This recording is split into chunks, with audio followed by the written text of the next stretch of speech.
essula ya 12 bannange olaba asumagira omuyambako. So we've just done gifts from the Father and gifts from the Son. Kakati twogedde ku bye tufuna okuva eri taata ne bye tufuna okuva eri omwana Yesu. We've had a look at natural talents from God to all humanity. Twogedde ku bitone buli muntu byafuna okuva eri Katonda. And we've had a look at Ephesians 4 gifts for the body, to grow the body. Ate ne tulaba ebirabo bino ebya mu Efeso essula ey'okuna ebituyamba okuyimusa ekkanisa. So now let's have a look at 1 Corinthians chapter 12. Katunule Bakolinso ekisooka essula ye-12. Now this church at Corinth was probably the church that had the most issues of all Paul's churches. Kaakati ekkanisa eno ey'Abakolinso y'ekkanisa yalina emitawaana emingi mu kkanisa zonna Pawulo ze yatandika. They were doing lots of things wrong. Baali bakola ebintu bingi naye nga babikola mu bukyamu. Now they were pretty good at this spiritual stuff. They were pretty good at spiritual things. Baali bakola ebintu nga bw'obitunulira biringa eby'omwoyo. But they were kind of dividing the Holy Spirit up into separate portions. Naye ate nga beeyawuddemu ebibinja. Because that's how they worshipped their gods before they became a Christian. Kubanga eyo y'enkola gye baasinzangamu Katonda waabwe nga tebannalokoka. In verse 7, Paul tells us what the purpose of these gifts are. Kaakati mu lunyiriri olw'omusanvu Pawulo atulungamya ng'atulaga omugaso gw'ebirabo bino. To each is given the manifestation of the Spirit for the common good. Nga buli omu aweebwa ekirabo kino ku lw'obulungi n'okugasa ekkanisa. And then he lists the gifts that we know of as the 9 gifts of the Holy Spirit. Kaakati n'annyonnyola ebirabo ffenna bye tumanyi mu lunyiriri olw'omwenda. And then he finishes off this little section saying it's by the one and the same Spirit. Kati n'amaliriza akatundu kano ng'atulaga nti omwoyo ali omu ate y'agaba bino byonna. They were used to having this Spirit operates over here, this one if you've got this problem, this one for this problem. Kaakati abamu tulowooza nti ndowooza omwoyo waliwo abeera wano ne wabeerawo abeera wali akola ku kizibu kino n'akola ku kizibu kiri. And Paul is saying no, it's one Holy Spirit. Kati Pawulo n'agamba tekiri bwe kityo omwoyo ali omu.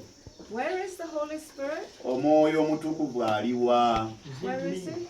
He's in us, isn't he? He's inside us. Omwoyo omutukuvu ali munda mu ffe. And when you get born again, he comes inside you. Era buli lw'okkiriza n'oyatula Yesu omwoyo ng'ayingira mu ggwe. Did he bring just a little bit of him?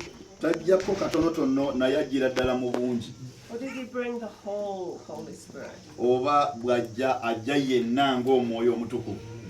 He brought the whole Holy Spirit. Bw'ajja ajjanga omwoyo omutukuvu.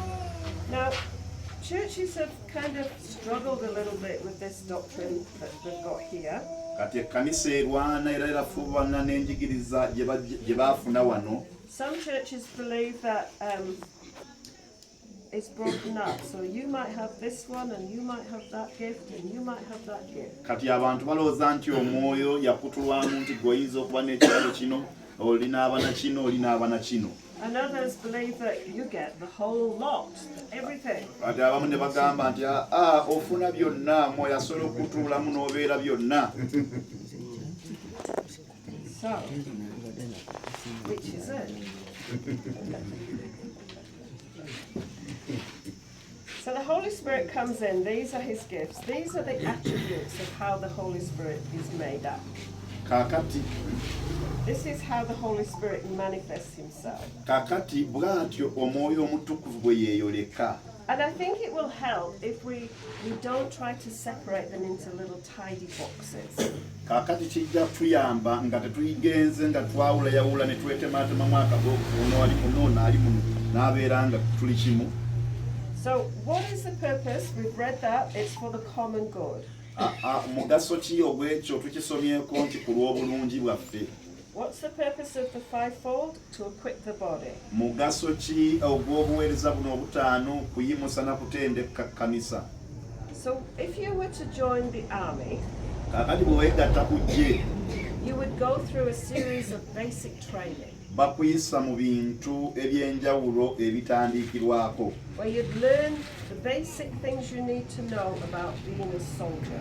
era n'oyiga ebintu ebisookerwako by'oteekwa okuyiga ng'omusirikale. You'd learn how to look after your gun, Akuyigiriza engeri gy'oyinza okulabiriramu emmundu yo, to march in step with everybody else, okuyiga okutambula ng'otambulira wamu ne banno, to say yes sir to the sergeant, okugamba ya eri omukulu akutwala.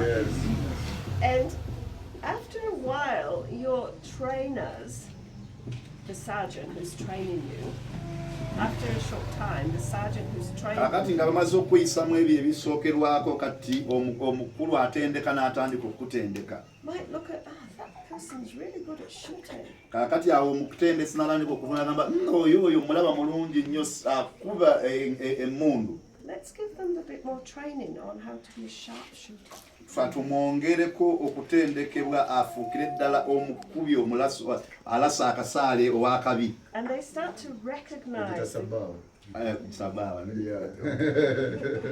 they start to recognizing the giftings that you are. Kati ono atendeka atandika okuzuula ebirabo ebiri mu buli muntu gw'atendeka. That you prefer to move in. Era yakulaba okusinziira bw'otambula n'alaba nti ono agenda sobola kino, ono agenda sobola kino. Now, Mutendesi. I don't know if you've noticed this, but we look different, eh? Kati ndowooza bwe mututunuulira ono wanjawulo ndi wanjawulo. Our personalities are different. Embala yange yanjawulo ku yiye. He's a boy, I'm a girl. Nze ndi mulenzi ye muwala. I've got skin that burns in the sun, Ono alina olususu olutya omusana. and he's got skin that doesn't burn in the sun. Luno olwange ne bwe nsiiba mu musana obudde ne buziba terugutya. But God has put the same spirit within us. Naye ate Katonda atadde omwoyo omu mu ye ne mu nze.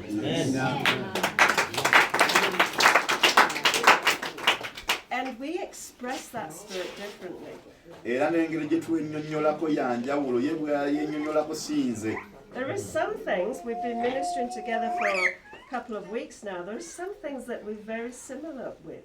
Kakati tumaze naye ebbanga ddene ewiiki eziwerako nga tuweereza naye agenze ng'avumbula nti mulimu ebiri mu nze n'ebiri mu ye nga bifaanana. But some things I know he's better at than me. Naye waliwo by'alabanga mu byo nze musingako. So it's like, off we go. Kati yaŋŋamba waayi twegenda okole ekyo kikole. And I think there's some things that I'm better at than he Ate is. naye waliwo by'alina nga bambi ansinga. And he says, tell me. Nange nga mugamba maama mbuulira. So God is not making robots or carbon copies of Christians. Katonda takola roboti oba okukola abantu nti gobeerewo ng'okoopa munno. That would be so boring, eh? Ekyo kyalibadde kiboowa nnyo If we were all the same. singa ffenna twali tufaanana. Because I can get into places he can't, and he can get into places I can't. Kati ono asobola okutuuka mu bifo nze bye siyinza gendamu ate nange waliwo ebifo bye ŋŋendamu naye tabisobola. And the same with all you people. Era kye kimu eri buli muntu yenna ali wano. So I think this Holy Spirit thing is kind of like that we will develop things that we're good at. Kakati omwoyo omutukuvu ono bw'atyo bw'ali nti agenda tuyamba okuzimba ekyo ekiri mu ffe buli omu kyali. But it doesn't mean that we shouldn't try and pursue all the gifts. Naye tekitegeeza nti si kibi okugoba n'okuyaayaanira bino ebirabo. Paul writes, now concerning spiritual gifts, I do not want you to be uninformed. Pawulo awandiika ng'agamba nti ebikwata ku birabo bino eby'omwoyo saagala mmwe okubeera ng'abatamanyi. And the word here that's translated gifts is the word charisma. Kakati ekigambo ekinnyonnyola ebirabo ekigambo ekyo bakiyita kalizima. In Ephesians, the person themselves was the gift. In Ephesians, it was the person that was the gift. Kakati mu Efeso tulabye nga omuntu ye mwennyini kye kirabo. In Corinthians here, it's the Holy Spirit that's expressing the charisma of the gift. Kakati ate tulaba nga wano mu Bakolinso omwoyo omutukuvu yayanjula era yaggyayo ekirabo. If you're interested, that's where we get the word charismatic.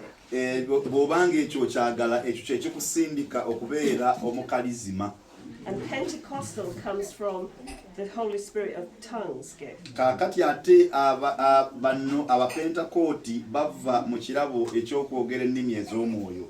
So God poured out the tongues at Pentecost. Kakati Katonda yassa ennimi mu lunaku lwa